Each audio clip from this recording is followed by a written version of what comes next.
ছিল বন দফতরের কোয়ার্টার। রাতারাতি সেই কোয়ার্টার গুড়িয়ে তৈরি করা হয়েছে প্রাসাদের মতো বাড়ি, যা তৃণমূল জেলা পরিষদ সদস্যের। এই অভিযোগকে ঘিরে বাঁকুড়ার রানীবাঁধে শোরগোল। আইনি ব্যবস্থা নেওয়ার আশ্বাস বন দপ্তরের। অভিযোগ মানতে নারাজ তৃণমূল জেলা পরিষদ সদস্যের স্বামী।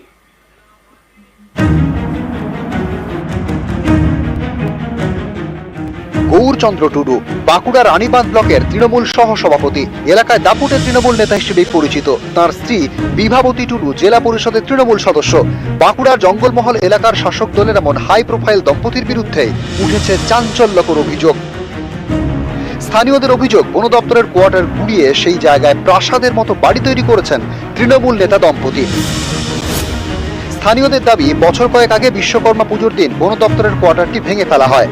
কোয়ার্টার গুড়িয়ে ফেলার শব্দ চাপা দিতেই জোরে ডিজে বক্স চালানো হয়। অভিযোগ, এরপর ওই জায়গায় নিজেদের বাড়ি বানান তৃণমূল নেতা গৌরচন্দ্র এবং বিভাবতী। গৌরটুডু ভেঙেছে একটা বাড়ি বানিয়েছে না, ওই বিশ্বকর্মা পূজার সময় ভেঙেছে, বক্স লাগাই ভেঙেছে, ডিজে বক্স।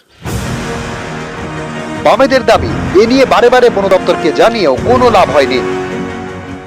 যেদিন বিশ্বকর্মা পূজা সেদিন ওখানে ডিজে বাজানো হয়েছে, আর শাবল দিয়ে হাতুড়ি দিয়ে ভাঙা হচ্ছে।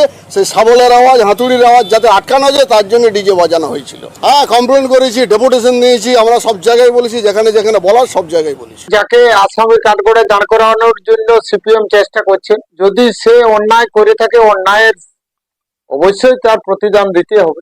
যদি বন বিভাগের কোনো বাংলো কেউ ভেঙে থাকেন, তাহলে বন বিভাগ রিপোর্ট দেবে। এ বিষয়ে তো রাজনৈতিক রিপোর্ট হবে না।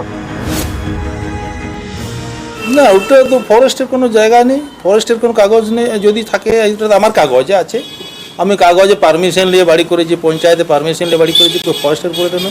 ওটা তো ফরেস্টের তো আইন আছে, ফরেস্টের যদি থাকে তাহলে ফরেস্ট তাদের লিগে আইনে হাঁটুক, আমার বিরুদ্ধে আইনি ব্যবস্থা নেই যদি তাদের ভয় থাকে।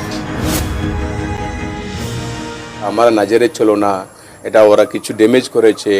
আমরা নিশ্চয়ই আমরা এই কাজটাকে আমরা সিরিয়াসলি নিচ্ছি। অলরেডি ডিএফও সাহেবের সঙ্গে আলোচনা হয়েছে, ডিএফও সাহেব এটা খুব সিরিয়াস নিয়েছে। এফআইআর লাজ করানো হয়েছে, এখানে কেস করানো হয়েছে। আমরা এমনিতে ছাড়বো না, নিশ্চয়ই ওটাকে রিকভারি হবে, নিশ্চয়ই একটা অ্যাকশন যা নেওয়া হবে, আইনভাবে যা করানো উচিত ওটা করা হবে। এটা আমরা ইজিলি আমরা নিব না, serious matter. Priyabrata Goswami, news 18 Bangla.